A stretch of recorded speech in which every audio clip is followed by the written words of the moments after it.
Hey guys, Edward Beck here with Quicksell. I get this question asked all the time. It almost seems like every one of these videos comes around from a question that I get asked, and it's like, is it safe to sell your property to an investor? Yes and no, and possibly. There are things to look for.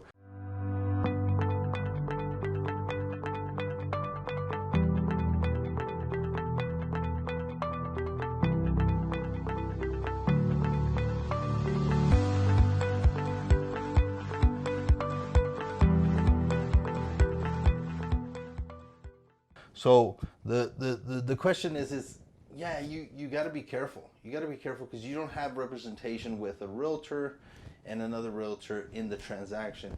You're doing a deal outside of representation. So what are those things that you have to look for? Let's get into it.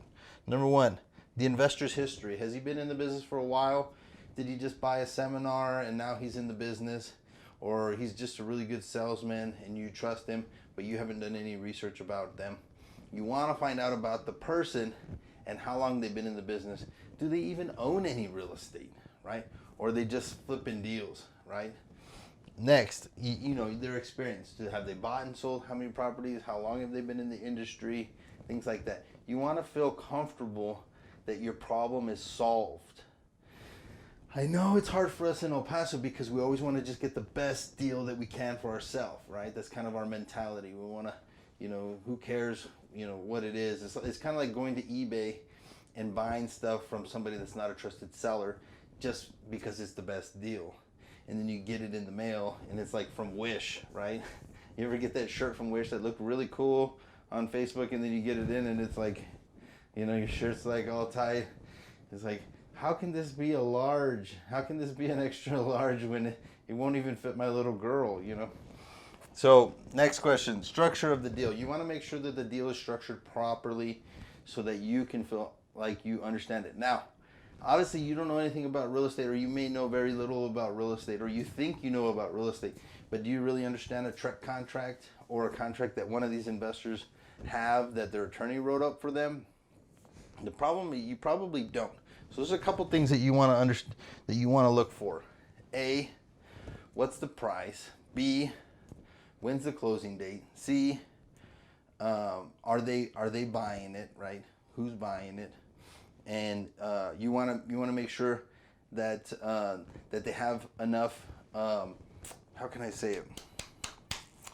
You want to make sure that they're properly explaining how the transaction is going to be done, that they don't give themselves a bunch of outs. Okay, so an out would be like if you know the bank says no, then they can get out. If it goes past this day, then they can get an out. If title delays, then they can get an out. You want to know that they're in this transaction as much as you are, okay? And what's the thing that keeps them in the contract? It's on the bottom. It's earnest money. How much money are they putting at risk to be able to say, this is how much I'm assuring you that if I don't do the transaction, you're gonna get this money. A lot of times in the structure of the deal, they'll put option money, okay? In the investing world, we don't use option money, okay? We go hard from the get-go, and that meaning our earnest money is at risk, $500 minimum. Another thing, they might be doing some weird, funky deal. Let me explain to you. I've seen sellers sign contracts that the buyer told them they were going to give them money outside of closing. Okay, they were going to give them money outside of closing after the deal's done. In real estate, if it's not in the contract, it doesn't exist. They will have no obligation based on what they've told you that they have to give you that money outside. If it's not on the paper, it doesn't exist. Okay, make sure it's in the paper. Make sure it's structured into the deal. Okay, wrap deals. Okay, are they taking over your existing mortgage?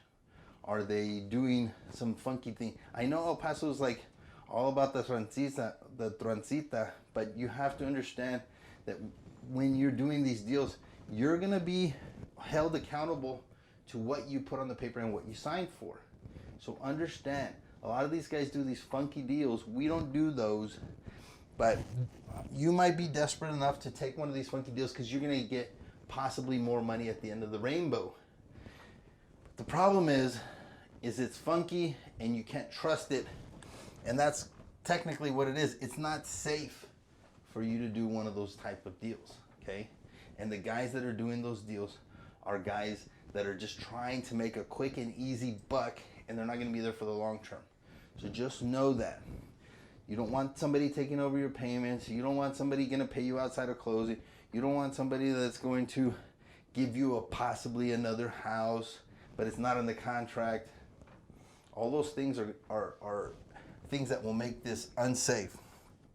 Closing company. So make sure whenever you're doing one of these deals that you're not closing at, you know, some guy's office. You want to close at the title company with the title officer with title insurance, okay? That's going to ensure the transaction that you're no longer liable for what this person does with the property after you sell it. Okay, that's the big thing. You want to make sure when you sell it, you're done. No more questions, no more worries, no more sleepless nights, no more stress, no more fighting with your husband or your aunt or your cousin or whatever about an inherited property. You want to know that when it's done, it's done. The title company is going to research everything about the property, make sure that all the title's cleaned up, and protect you and me in a transaction. They don't work for me and they don't work for you. They work for the insurance company that insures the transaction. Use a title company. I know everybody's doing it right now, and I know they're gonna give you more money, but at the end of the day, you're gonna have more stress, more problems. Why not get it done properly, right? Why not get it done properly? You know, it's the same reason why you don't go sell drugs, even though you can make more money supposedly, where you just get your regular job. Don't get bought into this easy deal just because they're going to give you a little bit more money on some creative type deal. Get it done, move on with your life. And make sure that they're putting up earnest money. Average earnest money is about $500 earnest. If they're not willing to put up $500, $1,000 in earnest, they're not a real investor. They don't have money to put up for the deal. So how can you trust or feel safe that they're actually going to perform on the contract? Okay. So I'll do another video about wraps.